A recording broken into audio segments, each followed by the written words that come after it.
भारत के सभी राज्यों की खबर SNS न्यूज चैनल पर, खबर जो आपको रखे सबसे आगे। नमस्कार, आप देख रहे हैं SNS टीवी और मैं हूं जुगल किशोर। आइए नजर डालते हैं आज की कुछ खास खबरों पर। ये बताएं कि नीट पेपर को लेकर जिस तरह से आंदोलन हुआ और उसके बाद लाठीचार्ज हुआ, हालांकि प्रधानमंत्री जी ने अब इसमें फास्ट ट्रैक कोर्ट गठित करने की बात कही है, स्पीडी ट्रायल की बात कही है, दोषियों को सजा दिलाने की बात कही है, तो क्या अब ये विवाद शांत हो जाना चाहिए? ये बिल्कुल शांत नहीं होगा, क्योंकि प्रधानमंत्री की बातों पे अब किसी को भरोसा नहीं रह गया है।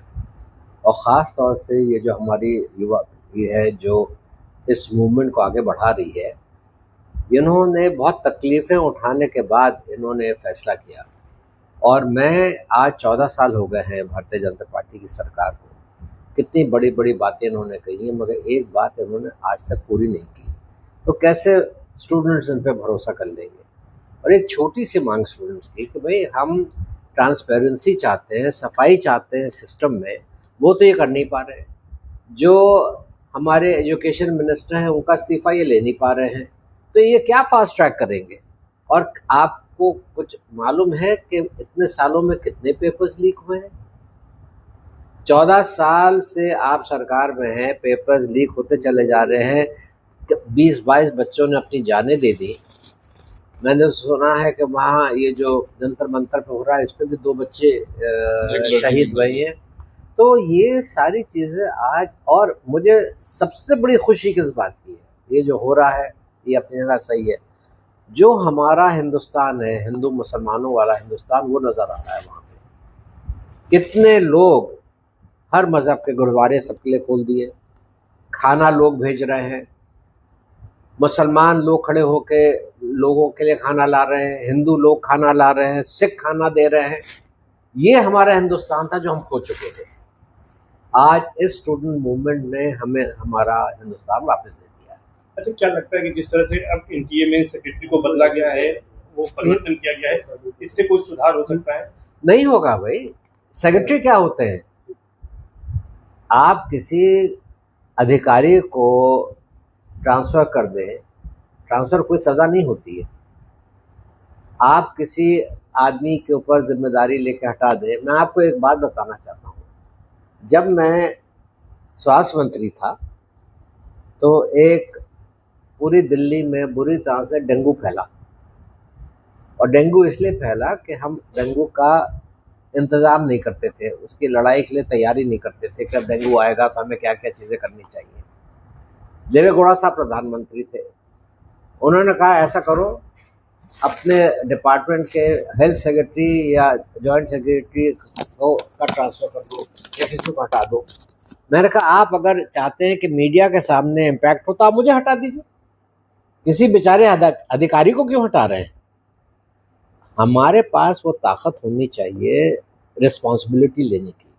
आज ये सरकार के हाथ पांव फूल गए हैं, इनकी समझ नहीं आ रहा है कि हम इन स्टूडेंट्स के सामने क्या जवाब दें। और ये सिर्फ दिल्ली में नहीं हो रहा है, ये चाहे प्रयागराज हो, चाहे बम्बई हो, चाहे बिहार हो, चाहे पुणे हो, राजस्थान हो, हर जगह बच्चे आवाज़ उठा रहे हैं। अच्छा, समाजवादी पार्टी की क्या मांग है इस मामले में? समाजवादी पार्टी कंधे से कंधा लगा के स्टूडेंट्स के साथ है। अभी राहुल जी और अखिलेश जी, प्रधानमंत्री के घर पे भी लोगों ने धरना किया, जहाँ से इनको ज़बरदस्ती उठा दिया गया। और आपने भी राहुल गांधी का बयान सुना है, वो ये कह रहे हैं कि जब ये पुलिस वाले हमें उठा रहे थे तो कह रहे साहब हम बहुत माफ़ी चाहते हैं, हमारी मजबूरी, इन लोगों को ज़रा हटवा दीजिए। कहने चाहे वो राजस्थान की पुलिस थी, चाहे वो बिहार की पुलिस थी, वो सब कह रहे हैं साहब हमको इनसे छुटकारा दिलाइए। कह रहे कान में मुझसे ये राहुल जी का बयान है। तो लोग थक चुके हैं, लोग लबबासी से, सिर्फ लंबी लंबी बातों से। और मैं तो विदेश मंत्री रहा हूँ, आज हमारी विदेश नीति इतनी गिर गई है कि कोई मुल्क हमारी इज्जत नहीं कर रहा है। सर, आप विदेश मंत्री रहे, लेकिन आरोप लगाया जा रहा है कि पाकिस्तान हैंडलर्स ने इसमें जो है काम किया, उनके तमाम व्हाट्सएप बंद किए गए हैं, तो क्या इसमें कुछ विदेशी ताकतें भी लगी थी आंदोलन में? बिल्कुल नहीं, ये तो इतना बड़ा झूठ है, क्योंकि जब जब कुछ इस तरह की चीज़ होती है इनको पाकिस्तान याद आ जाता है। देखिए, जहाँ तक पाकिस्तान का सवाल है, वो हमारे मुल्क का दुश्मन है। पाकिस्तान को मैंने हमेशा कहा कि उनके यहाँ ना तो कोई नीति है, ना उनके यहाँ कोई पॉलिसी है। अगर उनकी एक पॉलिसी है तो वो कैसे हिंदुस्तान को डैमेज करें, और हमें ये इतने सालों में समझ लेना चाहिए।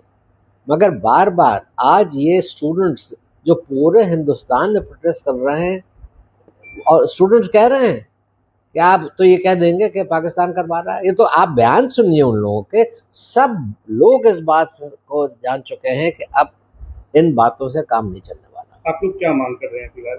हमारी 2-3 मांगे हैं। एक मांग तो ये है कि जो बच्चे कह रहे हैं कि जो शिक्षा मंत्री हैं उनको इस्तीफा देना चाहिए, हम उससे सहमत हैं। हम ये भी चाहते हैं कि प्रधानमंत्री को माफ़ी मांगनी चाहिए स्टूडेंट से, कहना चाहिए कि कितना बड़ा धोखा स्टूडेंट्स के साथ हुआ है। और देखिए, आज कोई भी अच्छा काम होता है तो प्रधानमंत्री फ़ौरन पहुंच जाते हैं तारीफ लेने के लिए। जब आपका काम बिगड़ रहा है तो आप अपनी गलती भी तो मानने के लिए तैयार रहिए, सिर्फ तारीफों के लिए आप नहीं हैं। आज प्रधानमंत्री के साथ दिक्कत है कि किस किस का इस्तीफा मांगे, किस किस का इस्तीफा मांगे। हमारी फाइनेंस मिनिस्टर हैं, वो काम ठीक नहीं कर रही हैं। रेलवे मिनिस्टर हैं, वो काम ठीक नहीं कर रहे हैं। सड़कें बनती हैं 4-4, 6-6 दिन में, उसमें गड्ढा हो जाता है, वो काम नहीं कर रहे हैं। तो हर जगह हमारे पुल बनते हैं, फ़ौरन चले जाते हैं प्रधानमंत्री, उनका उद्घाटन करते हैं, वो पुल कोलैप्स कर जाता है। तो हर जगह चोरी। और एक बात मैं आपसे कह दूं जो मुझे बहुत शर्म आती है कहते हुए, कि आपने एमपी चुराए, आपने एमएलए चुराए, आपने हर तरह से वोट की चोरी की, आपने जो कुछ कर सकते थे आपने किया। और अब हद तो ये हो गई कि आपने चंदा भी चोरी कर लिया, आपने मंदिर तक को नहीं छोड़ा। तो किस तरह के लोग हैं आप? आज पब्लिक उससे जवाब चाहती है, पब्लिक सुनना चाहती है कि आप की क्या नीतियाँ हैं।